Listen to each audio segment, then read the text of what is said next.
নমস্কাৰ এই মুহূৰ্তত আহি পৰিছে আজিৰ কেইবাটাও গুৰুত্বপূৰ্ণ খবৰ পিএম কিষাণৰ 20 নম্বৰ কিস্তিক লৈ কেইবাটাও গুৰুত্বপূৰ্ণ আপডেট আহি পৰিছে পিএম কিষাণৰ 20 নম্বৰ কিস্তি কোটি কোটি কৃষকৰ একাউণ্টত 4000 টকা প্ৰদান কৰা হ'ব পিএম কিষাণৰ 20 নম্বৰ কিস্তিক লৈ নতুন খবৰ আহি পৰিছে সকলোৱে ওয়েট কৰি আছে কেতিয়া প্ৰদান কৰা হ'ব পিএম কিষাণৰ 20 নম্বৰ কিস্তিৰ ধনৰাশি দেশৰ কোটি কোটি কৃষকৰ বাবে এটা ভাল খবৰ পিএম কিষাণৰ টকা বৃদ্ধি কৰা হৈছে এতিয়া বছৰে 6000 নহয় আপোনাৰ একাউণ্টত 12000 টকা আপুনি লাভ কৰিব লগতে অৰুণোদয় প্ৰতিজন হিতাধিকাৰীৰ বাবে এটা ভাল খবৰ লাখ লাখ মহিলাই লাভ কৰিব অৰুণোদয় আঁচনি 1250 টকাকৈ চৰকাৰে 10 তাৰিখত প্ৰতিগৰাকী মহিলা একাউণ্টত এই টকা প্ৰদান কৰিব এতিয়া অৰুণোদয় 2.0 অৰুণোদয় 3.0 এক লক কৰা হৈছে সকলো মহিলা একাউণ্টত লাভ কৰিব ধনৰাশি লগতে কেইবাটাও ৰাজনৈতিক খবৰৰ লগতে অৰাজনৈতিক খবৰ যুগত কৰা হৈছে আজিৰ দিনটোত গোটেই অসম তথা ভাৰতৰ বিভিন্ন প্ৰান্তৰ পৰা যুগত হৈছে কেইবাটাও ডাঙৰ খবৰ এনেবোৰ খবৰ নিতৌ পাই থাকিবলৈ চেনেলটি সাবস্ক্ৰাইব কৰি ভিডিঅ'টো লাইক কৰিবলৈ নাপাহৰিব আজিৰ আমাৰ প্ৰথম খুবেই গুৰুত্বপূৰ্ণ খবৰ হৈছে অসমবাসীৰ বাবে এটা ডাঙৰ খবৰ প্ৰধানমন্ত্ৰী কিষাণ সম্মানিধি যোজনাত ধন লাভ কৰা কৃষকৰ বাবে ভাল খবৰ আহি পৰিছে নতুন বছৰত বৃদ্ধি পাব পাৰে পিএম কিষাণৰ ধনৰাশিৰ পৰিমাণ বহুতে ওয়েট কৰি আছে পিএম কিষাণৰ 20 নম্বৰ কিস্তিৰ ধনক লৈ অৱশেষত পিএম কিষাণৰ 20 নম্বৰ কিস্তি 2000 নহয় আপোনাৰ বেংক একাউণ্টত লাভ কৰিব জনতাই 4000 টকা দুগুণলৈ বৃদ্ধি হ'ব পাৰে পিএম কিষাণৰ ধনৰ পৰিমাণ বছৰি 6000 সলনি 12000 টকা বৃদ্ধিৰ পৰামৰ্শ কৃষি মন্ত্ৰালয়ৰ সংসদীয় কমিটিয়ে চৰকাৰে আগবঢ়াইছে এই পৰামৰ্শৰ ভিত্তিত কেন্দ্ৰীয় চৰকাৰে গ্ৰহণ কৰিব সিদ্ধান্ত 2025-26 বৰ্ষৰ বিত্তীয় বাজেটত বৃদ্ধি কৰিব পাৰে পিএম কিষাণৰ পুঁজিৰ পৰিমাণ হয় বন্ধুবান্ধৱীসকল পিএম কিষাণৰ 20 নম্বৰ কিস্তিক লৈ কেইবাটাও গুৰুত্বপূৰ্ণ খবৰ আহি পৰিছে সকলোৱে ওয়েট কৰি আছে কেতিয়া প্ৰদান কৰা হ'ব ধনৰাশি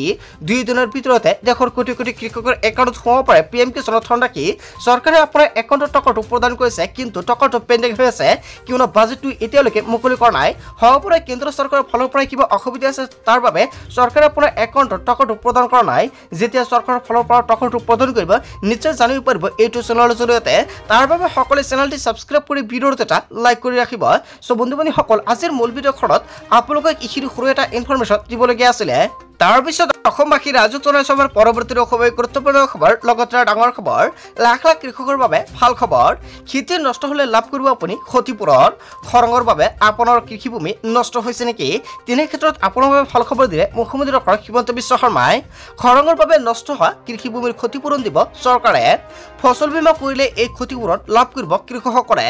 31 জুলাইৰ ভিতৰতে নাম পঞ্জীয়ন কৰা কৃষকসকলে যদি আপুনি এতিয়ালৈকে আবেদন কৰা অতি শীঘ্ৰে আবেদন কৰাই ৰাখক কৃষকৰ সুবিধাৰ্থে মুকলি কৰা হৈছে হেল্পলাইন নম্বৰ 14447 নম্বৰত যোগদি কৰিব পাৰিব আপুনি যোগাযোগ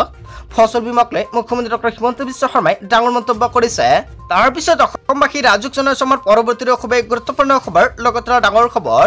উচ্ছেদ জড়িত বিষয় পালন কৰা নাছিল সৰ্বোচ্চ ন্যায়ালয়ৰ বিধি হয় বন্ধু-বান্ধৱীসকল এটা গুৰুত্বপূৰ্ণ আপডেট প্ৰকাশ পালে উচ্চতম ন্যায়ালয়ে প্ৰশাসনক জাৰি কৰা জাননী প্ৰমাণ কৰিলে এই কথা গোৱালপাৰা শাস্তা বিলৰ উচ্চদিতাই উচ্চতম ন্যায়ালয়ত তুলিছিল গোচৰ উচ্ছেদ কাৰ্যত আদালতৰ নিৰ্দেশনা অৱমাননাৰ অভিযোগ আনিছিল উচ্চদিতাই আৰু উচ্চতম ন্যায়ালয়ৰ শুনানিৰ পিছতে এবিএমছৰ প্ৰতিক্ৰিয়া অসমত বলপূৰ্বকভাৱে চলোৱা হৈছিল উচ্ছেদ অভিযান সংবিধান উলংঘন কৰিছিল অসম চৰকাৰে চলাইছে উচ্ছেদ বুলি মন্তব্য কৰিছে বা বুলডোজাৰ চলাইছিল ভূমিহীন পৰিয়ালৰ ওপৰত বুলডোজাৰ চলাইছে চৰকাৰে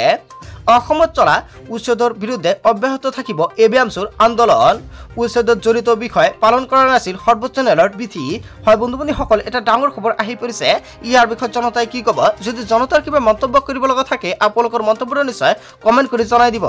তাৰ পিছত অসমবাসী ৰাজুক জনসভাৰ পৰৱৰ্তী খুবেই গুৰুত্বপূৰ্ণ খবৰ লগতে ডাঙৰ খবৰ কোটি কোটি বিদ্যুৎ গ্ৰাহক লৈ ডাঙৰ খবৰ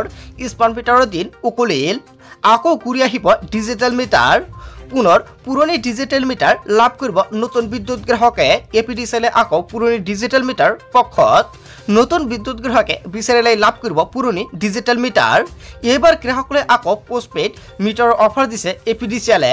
নতুন গ্ৰাহকে বিচাৰিলে পাব পুৰণি ডিজিটেল মিটাৰ পুৰণি গ্ৰাহকক দিয়া নহয় এই অফাৰ বুলি মন্তব্য কৰিছে এপিডিচিএলৰ তৰফৰ পৰা জীৱনধাৰা আৰু ডমেষ্টিক কোৱাছৰণীৰ গাঁও অঞ্চলৰ কৃষকে লাভ কৰিব এই সুবিধা বন্ধু-বান্ধৱীসকল আপুনি কোনটো মিটাৰ ব্যৱহাৰ কৰি ভাল পায় বা কোনটো মিটাৰ ভাল বা কোনটো মিটাৰত বিদ্যুৎ বিল কম আহে নিশ্চয় কমেন্ট কৰি জনাই দিব আপোনাৰ মতামতটো তাৰ পিছত অসমবাসী ৰাজ্যক জনাইছো আমাৰ পৰৱৰ্তী খুবেই গুৰুত্বপূৰ্ণ খবৰ লগাতাৰ ডাঙৰ খবৰ ৰাজ্যজুৰি নিশা পৰ্যন্ত উৎকট গৰম নিশা পৰ্যন্ত 37 ডিগ্ৰী সেলসিয়াছ পৰ্যন্ত গৰমে দহিছে আৰু আজিৰ দিনটোত আপোনাৰ গাঁও বা অঞ্চল বা জিলাত গৰম কিমান ডিগ্ৰী সেলসিয়াছ দহিছে নিশ্চয় কমেন্ট কৰি জনাই দিব প্ৰচণ্ড গৰমৰ মাজতে নিশা বহুত ঠাইত নাই বিদ্যুৎ গৰমৰ মাজতে হাহাকাৰ অৱস্থাৰ সৃষ্টি হৈছে জনতাৰ মাজত কোকৰাঝাৰত সৰ্বাধিক 36 ডিগ্ৰী সেলসিয়াছ পৰ্যন্ত গৰমে দহিছে নগদ 34 ডিগ্ৰী সেলসিয়াছ গুৱাহাটীত 31 ডিগ্ৰী সেলসিয়াছ ডিব্ৰুগড়ত 32 ডিগ্ৰী সেলসিয়াছ সো বন্ধুসকল আপোনাৰ জিলাত কিমান ডিগ্ৰী সেলসিয়াছে তাপমাত্ৰা দহিছে কমেন্ট কৰি জনাই দিব গোটেই অসম তথা ভাৰতৰ বিভিন্ন প্ৰান্তৰ পৰা যুগত হৈছে কেইবাটাও ডাঙৰ খবৰ এনেবৰ খবৰ নিতেও পাই থাকিবলৈ চেনেলটি সাবস্ক্ৰাইব কৰি ভিডিঅ'টো এটা লাইক কৰিবলৈ নাপাহৰিব so thank you for watching full video'